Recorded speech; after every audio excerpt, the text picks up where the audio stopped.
Welcome to Doctors at Work. My name's Matt Daniel, and this podcast is part of my mission to help doctors create successful and meaningful careers. Now, work is always busy, there's so much to do and so little time. So why should we take the time to smile and to ask others how they are doing?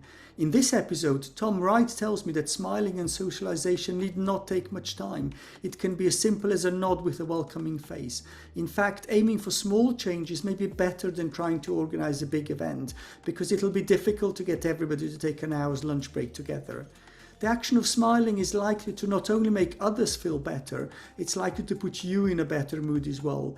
And that way we can create a different culture filled with kindness and overall better connections with others at work.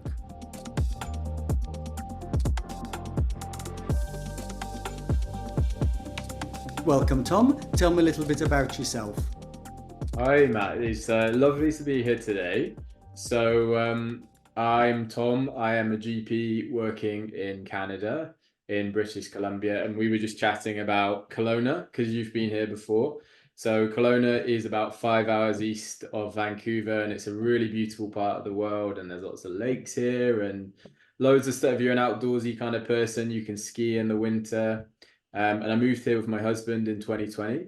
And prior to that, I was working in the UK. I worked in the NHS for nearly 9 years and trained at Cardiff, worked in Manchester and Bristol and other parts of the UK. And I'm also a coach. I coach individuals and teams in healthcare. And I guess the final thing I'll say is I'm currently finishing a master's degree at the University of East London in positive psychology and coaching psychology. Sounds like you're busy, Tom. And still manage to do some whitewater rafting and hiking and running and going through the wooded forests. Yeah, I'm doing my first marathon in a couple of weeks. The topic for us today is around the importance of smiling and kindness, and just being kind to each other at work. And I think I saw you posted something around, this idea of how different our workplaces would be if people smiled more. And if I kind of think a lot of my experiences in the workplace are that everybody's busy, people are rushing around, we don't stop, we don't talk, we don't acknowledge, and certainly, a conversation and a smile. Often that's something that is quite difficult to access because everybody is so busy and rushing around. So, why should we take the time to ask each other how we are? Why should we take the time to smile, and check in with each other? I think that's a really great question, and maybe immediately I'll start with, how would you feel if we worked together and the first thing I did in the morning was say, "Hey Matt, how are you doing?"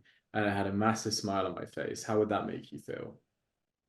I mean, that would be completely different because normally the first thing they do is, well, I come in quite early, and usually there's not many people there, and sometimes say, "How are you?" And then everybody's busy running around trying to get a list organized or clinic, and there's a million pieces of paperwork. So we do say hi, and we do acknowledge each other, and people are nice and people are polite, and we're friendly, but perhaps we don't have time, or maybe that's just me, Tom. Maybe everybody else has time. Perhaps it's just me that doesn't have the time. Yeah, I get the impression that it's probably not the case, but like you say, we're busy, we're running around, we're very task focused, we're very siloed in healthcare. And even though we say we work in teams, perhaps by the definition of that, maybe we don't, maybe we're not taking the time to slow down, we're not taking the time to connect. And perhaps there's an assumption that it has to take a lot of time. It probably doesn't actually. We could spend a minute a minute just looking that person in the eye and saying, "Hey, how was your weekend?" And I guess sometimes it might feel slightly contrived. There might be barriers to it, but just thinking about, oh, how would that make me feel? And how does that make me feel? I feel validated, I feel valued as a person, like this person's genuinely interested in me.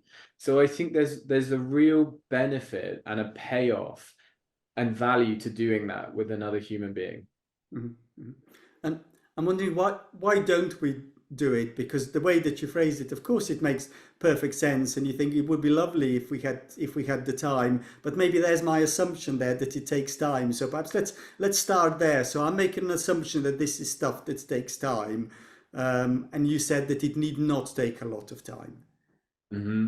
So I think, this would be a really interesting thing to unpack with a group of healthcare professionals in a room. But between you and me, what could we come up with? So it might be time.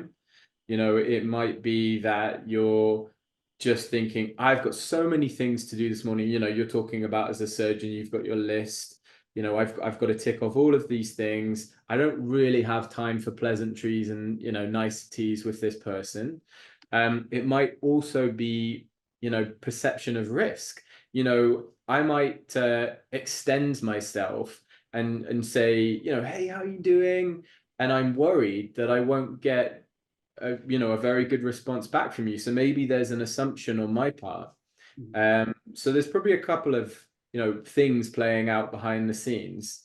But I would say that if we can kind of step over that barrier, take the risk, and connect with that person, that the payoff can be really big. Mhm. Let's start sort of, with that time issue then. So if we thinking that it need not take a lot of time. So when I go in the workplace, or whoever's listening, they can go into the workplace. What what can we do, or how do we need to think to try and introduce a little bit of kindness in a short period of time with the people that we see in the corridors and the offices? Yeah, so maybe, it's about, first of all, I would say the key to any change in life is awareness. So the first thing would probably be just taking stock and noticing, okay, maybe we don't smile that much. Mhm. So that's the first thing. And then, just creating a small intentional action. So, quite often we'll put things in place that are really big. We lose steam, we lose momentum, we don't follow through on it. So, for us on a personal level, that might be my challenge for the week is to, when I'm walking down the corridor, to smile at 5 people in a day, and that's it. That's all I've got to do.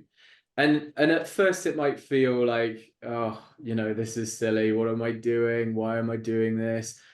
Why not do it? Just go with it. Just have it, just be a bit silly, but have a bit of fun and see what happens. Or it might be something as simple as, I'm going to strike up a conversation with 2 people today that I don't know. And you could even, evaluate at the end of the week, well, what was that like? And I think you'd probably be pretty surprised at the outcome. Tell me a bit more about this idea of small things versus large things, because immediately I was thinking, okay, this would be great. And then I thought, perhaps what I'll do is I'll bring in pizza for everybody, or I'll persuade everybody to take an hour lunch break, and, we'll all go for coffee together. Or, I'm going to throw a party and sort of see if we can all go out, for dinner on Friday night. And then, they seem like big things. And then straight away I'm thinking, but like, we're never free. We keep trying to organize parties. There's no way we're all going to be free for an hour. So this idea of trying to set small goals, that does seem much more achievable than trying to do a big thing, even though the big thing might be immediately where my mind might go. Mhm. Yeah, absolutely. And there's nothing wrong with any of those things. I think that just psychologically as human beings, there's probably a perception of a goal. If it's something really big, like for instance, I was telling you I'm running a marathon. If you think like, oh, I've got to run a marathon, instantly you feel like, how am I ever going to do that? And all of my friends who are really great runners, they just said 1 foot in front of the other. That's it. That's all you need to remember. And it's really good advice, and it's the same when you're talking about your team, rather than, guys, let's carve out, a whole evening. That becomes a logistical nightmare, scheduling everything. So why not do it when you're together? You're together during the day. Why not say, at the beginning of the day, we're going to spend 5 minutes with each other, and we're not going to talk shop. we're not going to talk about the list. We're just going to talk about, anything. Like what was your weekend like? And we were talking about humor a minute ago. Tell me something funny. There's actually a lot of psychological research looking at the power of humor. 3 funny things that happened to you over the past week, and I think you'd be pretty amazed at what comes from it. Um, so thinking, let's kind of stick with that humor. I'm wondering where's humor appropriate in healthcare? Because I guess sort of some people would think, okay, no, this is great, but then there'll be context where it isn't right, or there'll be context when sort of smiling and chattiness isn't right. How does one know when it's appropriate and when it's not appropriate? It's a very good question. Personally, my belief is that it's almost always appropriate. And as I have sat with thousands of people during their toughest moments, and even when people are going through cancer diagnosis, we still find moments where they crack jokes and we laugh and we smile together, and you feel the whole range of emotions. So to answer your question, when is it appropriate? I think you need to read the situation and the other person, but potentially more than we actually think. Mhm. And how does it make you feel when someone, you've got this situation and you're building it up in your mind and you feel like the world is falling in and everything is so serious and bleak. And actually, it's like, it's the metaphor I'd use is like, it's like cracking through a window, or, coming through a door, that someone makes a little joke. My experience is actually in healthcare, they do have a pretty amazing sense of humor, especially in the NHS. Um, yeah, I think it's probably appropriate a lot more than we think. So that humor then is a way of creating an emotional connection between two people in often in really quite challenging and stressful circumstances, whatever the circumstances might be. But sort of humor that maybe isn't directly related to what's going on can create an emotional bond and a kind of human to human connection between two people. Absolutely, because and I think that's the key, Matt. This is for the very first time today, say that we work together as colleagues, I'm now seeing you as a human being. I don't see you as psychologically as like as a threat or part of an outgroup, because you can show me your human side. You can crack a joke, you can smile. I feel safe around you now. So now we can really start to connect psychologically. I'm wondering with say that I or somebody goes into the workplace next week and they follow this idea and they ask people how they are and say that you do discover that somebody is having problems because there's a lot of people out there that are struggling. What how do I take that forward? I ask somebody and say, how are you today? And sort of, how are you today? I sort of smile and, and then they sort of say, okay, but A, B, and C. And I kind of think, okay, I've only got a limited amount of time. What would be your advice? How do I deal with that situation? So, and I just want to check I understand. So somebody that perhaps is feeling pretty like shut down, or just anybody that you encounter that you're trying. I come into my office into the office on Monday, and and one of the admin staff and ask how they are, and and there's been something bad that's happened to them for the weekend, and I've got a limited amount of time. What would be your tips? How do I deal with that?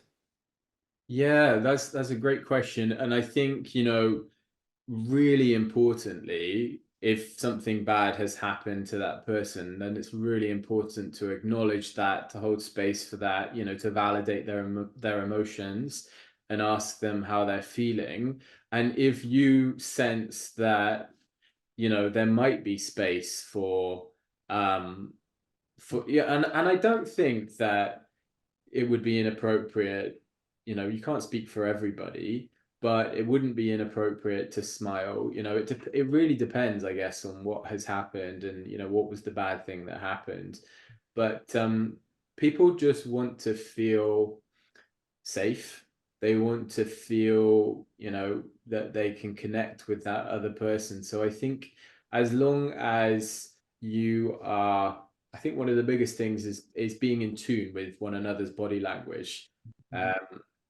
If it's completely inappropriate and you're just coming in and you're laughing, then that feels insincere and disingenuous, but if you're matching that person's body language, you're really looking them in the eye, you're taking the time to listen, which is generally, as doctors and healthcare professionals, we're quite good at doing. Then I think, you can start to ask them maybe about, what were some of the good things that have been going on in your life recently? Or, you can start to bring in a little bit more joy, maybe a little bit more humor. But as I said, like, it probably depends on the context. And I hope you're enjoying the show. Please click subscribe so you'll be notified when new episodes become available. This podcast is part of my mission to help doctors create successful and meaningful careers. You can be part of that mission too by forwarding this show to one person who you think might benefit from listening. Thank you. Now on with the show. I'm wondering, again, if you think of going back to work next week, is that there are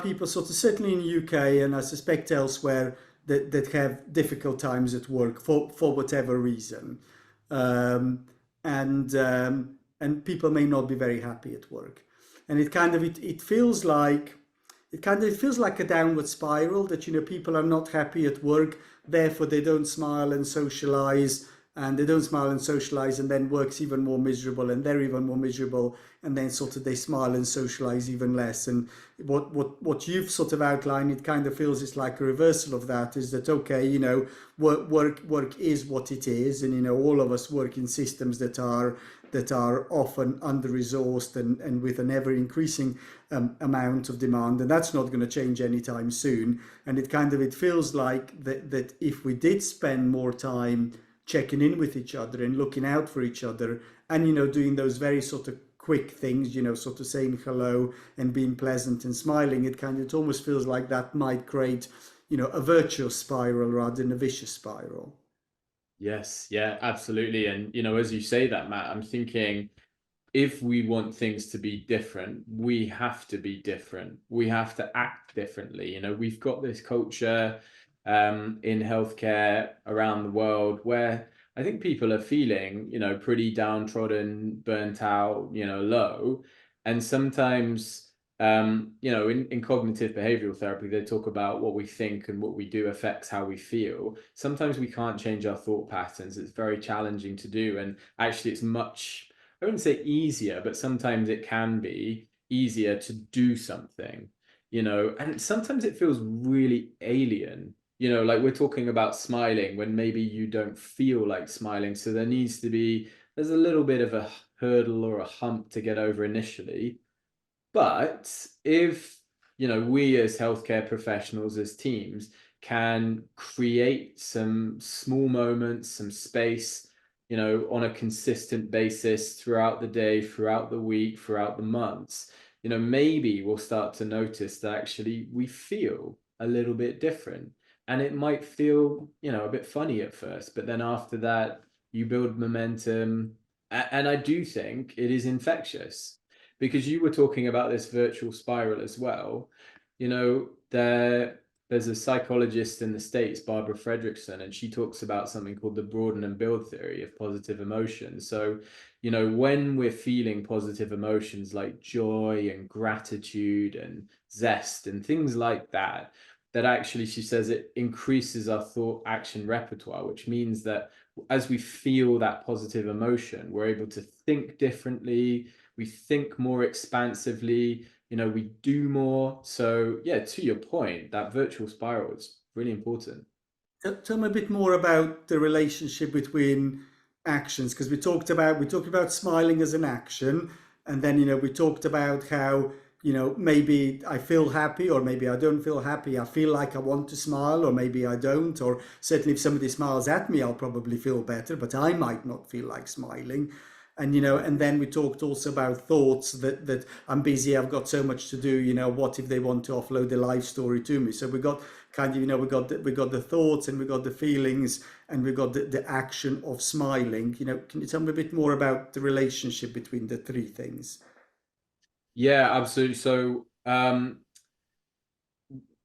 guess that, again, I'll bring it back to awareness. So being aware of perhaps the things that we were thinking, probably, if we use cognitive behavioral therapy as an example, they talk about thought distortions, so things like mind reading, imagining that I know what you're thinking. Matt's angry with me. Oh my God, my day's ruined. Like I don't know why he feels that way. I couldn't possibly know that, but we do that. Or, fortune telling is another one where we think we can read the future. Oh, this is going to be the worst week ever. I can just tell. Well, I don't know that. And catastrophization is another one, where we just imagine the worst thing, like you spill coffee on yourself on the drive to work and you're just like, the day is ruined, the list is going to be terrible. So maybe, taking a moment, checking in, bringing some awareness to, okay, is that true? Is that definitely what's going to happen? And what could be, a more helpful way of looking at things? So really thinking about our thoughts and then the actions, creating small, consistent actions that are aligned with our values, who we want to be, and actions that are aligned with connecting socially with other people. Can you tell me how do I you said that I need to notice, sort of like, say, let's say that coffee example that I spilled coffee over myself, and then it's a question of checking in with yourself. I mean, how do I do that in practice? Yeah, it's a good question. I think taking, you know, again, I'll come back to this point. If we want things to be different, we have to act differently. So, it might be rather than I was talking to a group of healthcare professionals yesterday, and someone said, this is the first moment that I've had during my day to pause because we're often very task focused and we go from thing to thing to thing to thing to thing without any time to really reflect. And again, an assumption is, or something we tell ourselves is, I don't have time for that. I don't have time for these pauses. But I think if we can spend even a couple of minutes, you know, thinking about, and I'll actually talk about a way we can do this in a second, but just thinking about, what am I feeling? What am I noticing? What am I thinking? You know, without any judgment, then that's how we can, to answer your question, that's how we can kind of relate differently. But that's consciously taking a pause, because I'm one of those people that you described, that it just bang bang bang bang bang bang bang. It's one decision, one patient, one problem, one procedure, one meeting after another, and it's sort of, and it starts at 7:30 in the morning, and it finishes at 7:30 at night, and it's just been bang bang bang bang bang bang, with no pause, no time to think, no time to notice what's going on.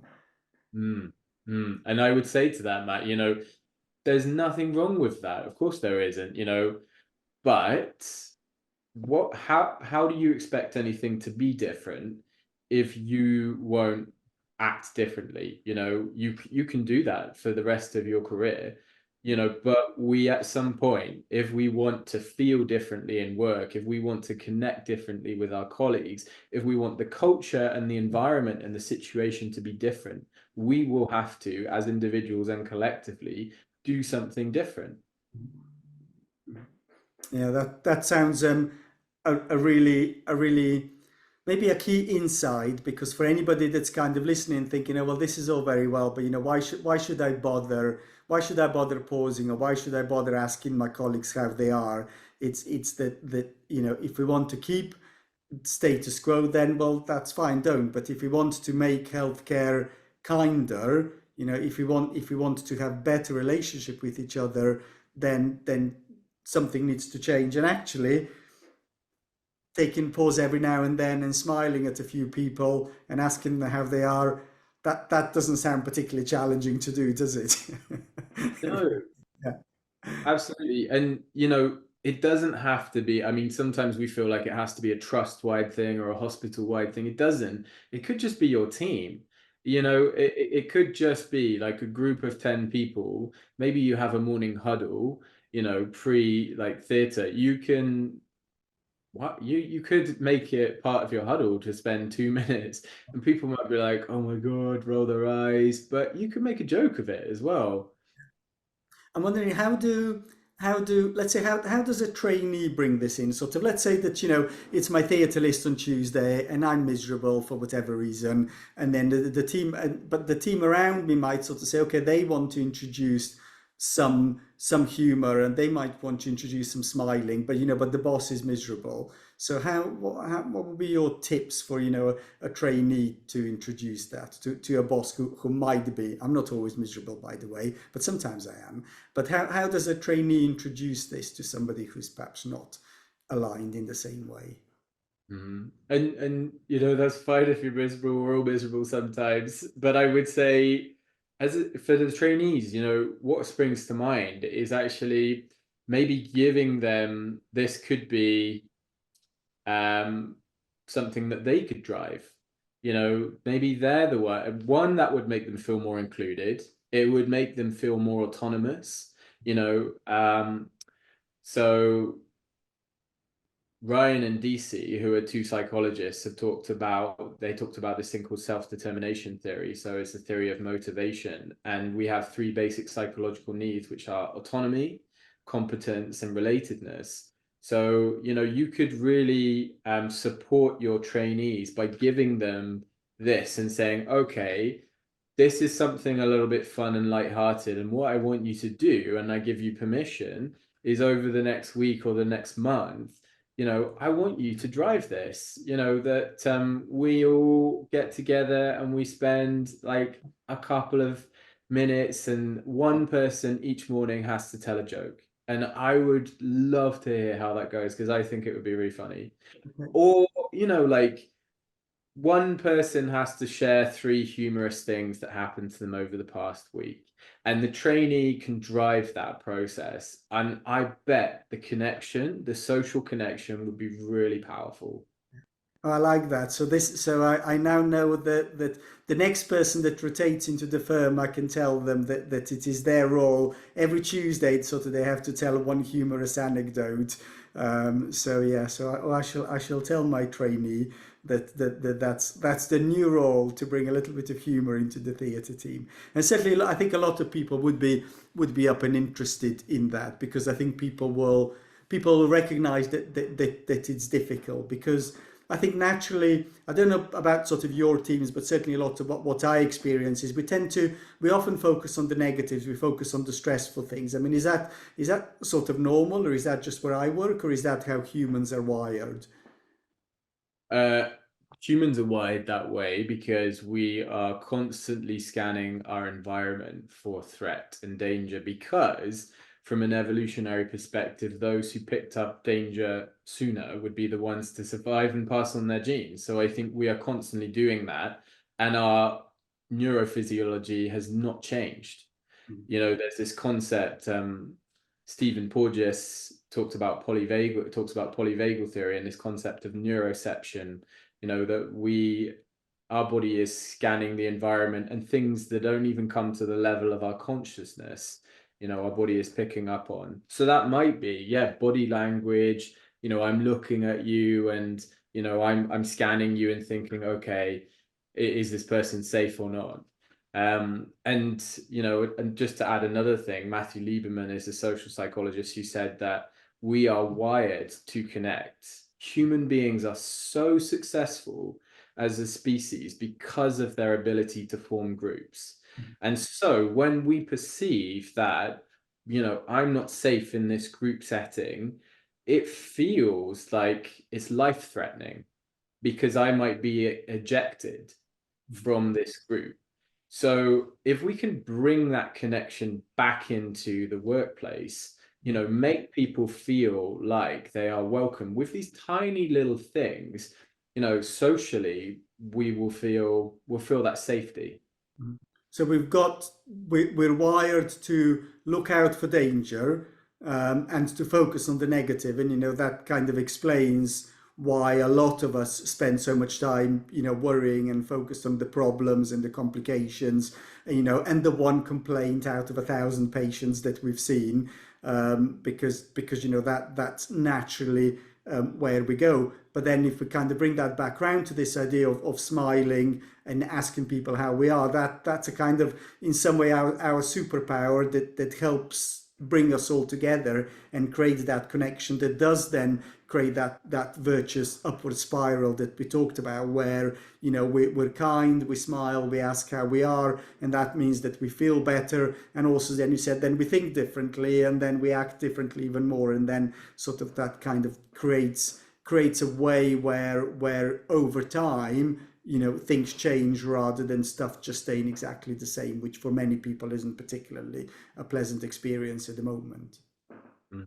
Yes, yeah, absolutely. And I would add to this because there's so much playing out behind the scenes. In the UK, in the NHS, there's a hierarchy. People might say, "Oh, this all sounds great, but how would that practically work?" So, you know, I would love it if we had more shared leadership and a lateral hierarchy, but it doesn't exist yet in the NHS. So it will require people like yourself and other leaders to set the tone, set the culture, to normalize and say, hey, let's change this and let's make it safe and acceptable to do this kind of stuff. And then I think we would see this ripple effect out through, that's how we're going to see change. I think it takes leadership, and it takes some courage to kind of put yourself out there and say, we need to do something different. And, I think it takes social connection. So the message for the senior doctors listening is that as senior doctors we have lots of power to influence, and as senior doctors, if we go out there and we ask how people are and we smile, and we are civil and kind and happy, then that'll create a culture around us. But actually, even for people that are not in a senior leadership position, they can do it also, because if you're a senior house officer who's smiling and happy, then that also creates a mood around you as well. So it travels up as well as down. But definitely, if you're in a position of authority, then I'd say you've got a responsibility to do it, or is that putting it too strongly? I think responsibility is a human construct, but potentially, within our human system that we've created, yes. Um, but let's change it to an opportunity. And I think that, you know, yeah, I think that senior doctors and people in healthcare probably have a big opportunity that they could change. And I know that people listening might think that this sounds like too good to be true, and why would I bother wasting my time doing this kind of stuff? I would say just try it. Just try it. Just do a little experiment, and see how you feel, how others feel. In fact, even if you just take the time to look someone in the eye and say, like, how's your day going? Watch what happens. Truly, watch what happens. I think it's pretty amazing.